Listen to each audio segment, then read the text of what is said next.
I spent half a month's living expense on one date with my boyfriend. Some exaggerated or even absurd, but this anecdote is entirely true, and the stupid consumer in question is me. What makes it more intriguing is that the boyfriend mentioned here is not a real person, but an AI-generated romantic partner from a mobile game. Otome games are a genre of story-based video games targeted primarily at women. Notable examples include Mr. Love and Love and Deep Space developed by Paper Games, where the player assumes the role of a female protagonist engaging in romantic narrative with various male characters. Love and Deep Space boasts over 50 million users worldwide and achieved a global revenue of over 600 million RMB within its first month, with nearly 2 million followers on a single social media platform. These figures illustrate the massive influence of Autonomy game on the share economy. I was drawn into this game by encountering fan-edited clip on short video platform. I downloaded this game within a week of its release and quickly became a devoted player. Surprisingly, within a month, I had already spent nearly 4,000 RMB in Love and Deep Space. This sparked my curiosity. How could such a seamlessly knit genre game captivate so many loyal users and generate such significant short-term revenue?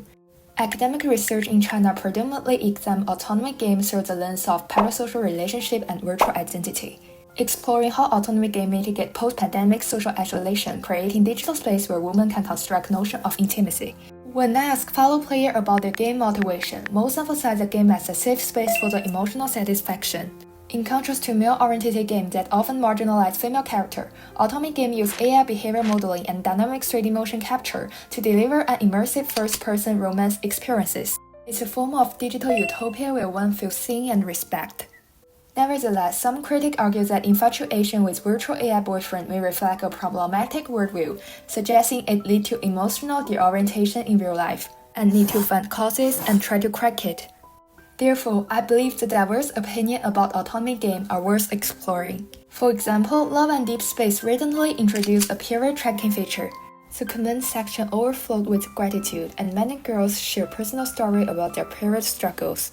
Admittedly, I cried when I first read it, not because of the information itself, but because as a woman, I felt being seen by a game. Overseas players echoed similar sentiment, saying the new function replaced their usual period tracking app and even helped ADHD users reduce anxiety related to routine tracking. This female-friendly virtual community made me reconsider what autonomy games mean to the woman and how we might interpret them as social technological phenomena. In the following video, I hope to use the period tracking function of the Love and Deep Space as a starting point to explore the emotional value expression that the game brings to the woman and the consumerism trap brought by the tardiness of the algorithm. Are we becoming more connected in the digital age or more isolated? This is one of the most controversial questions of modern society. And perhaps the most honest answer is we are becoming increasingly interdependent while also drifting further apart.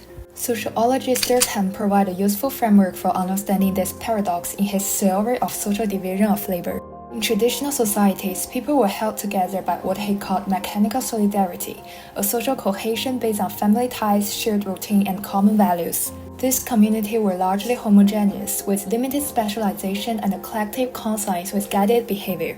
By contrast, in modern societies, Durkheim argued that social bonds are based on organic solidarity, a complex system of interdependence where individuals are connected through the roles they play in highly differentiated division of labor.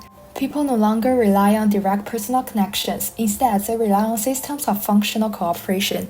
This kind of social organization built on specialization and efficiency has vastly expanded the scope of personal freedom and lifestyle autonomy. Modern life emphasizes on individualism over collectivism, redefines what it means to be lived well on their own and one person as a family. My personal growth and happiness matter more than marriage.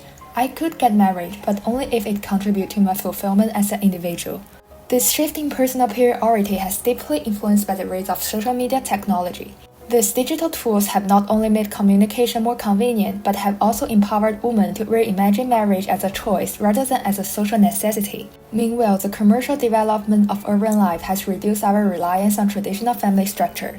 You no longer need a partner to clean the house, you can hire a cleaning service. You don't need someone to cook, you can order food delivery with a few types. And the emergence of autonomy games targeted primarily at women is one such outcome of this transformation. They respond to the emotional needs of individuals living in a hyper-individualized, service-based society. They offer a new kind of digital intimacy, customizable, low-risk, and deeply responsive, driven not by traditional relationship models but by data and algorithmic personalization. Thus, the rates of digital romance reflect not just changing how we connect but what we desire in world shaped by the modernity. Players can input the date, duration, and frequency of the period, and the AI character can offer personalized reminders, such as 今天是经期第1天，你心情怎么样？要是你经期这几天懒得动，不如一起窝在新巢穴里休养生息。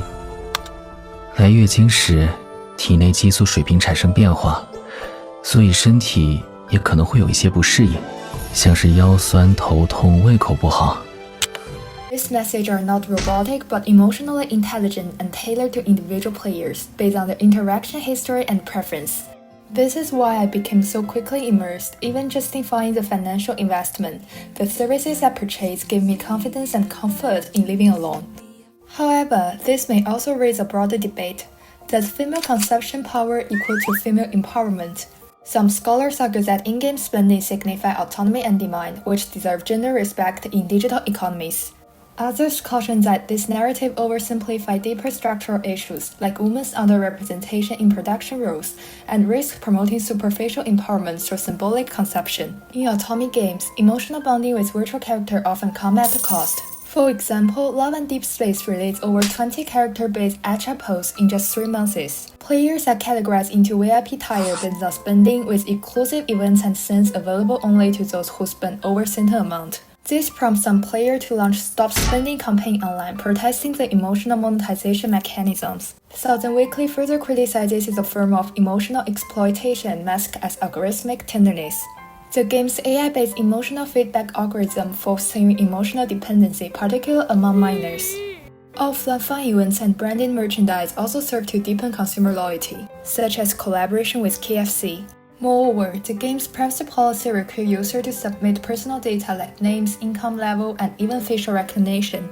Regular services collect behavioral data in exchange for in-game rewards. This raises the unsettling question: does my virtual boyfriend truly understand me, or is he simply a product of predictive algorithm trained on my spending patterns? To discern between genuine female-oriented products and those that exploit gender for profit, I propose 2 principles. Firstly, I support consumption that directly benefit women creators. For instance, buying handmade bags from female workers whose wages are fairly compensated is a form of meaningful economic support. Secondly, I advocate for products that generally respect women's needs, such as the period tracking mentioned earlier. Period is both a personal matter and a social one. While the topic of period has become more visible in public media discussions, the shame surrounding it still hasn't entirely disappeared in real life. That's why it was so powerful to see this feature included in the game. It uses direct language like period instead of euphemistic term, normalizing a biological process that is still stigmatized. This is possible because the game is designed primarily for women. It's a product that truly serves women's needs.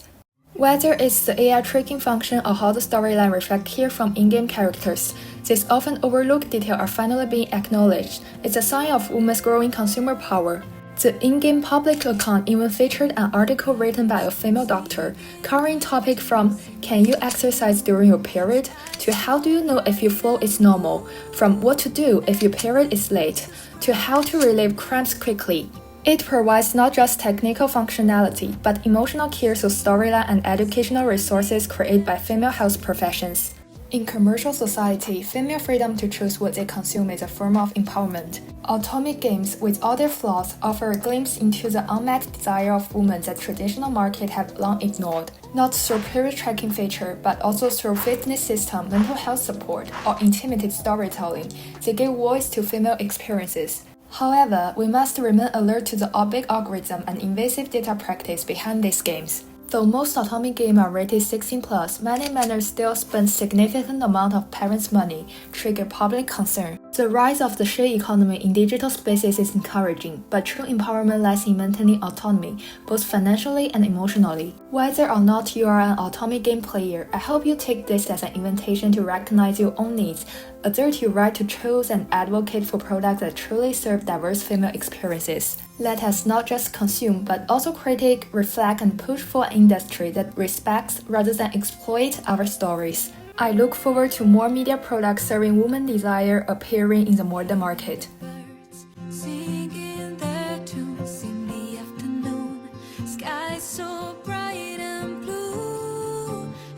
everything feels fresh and new.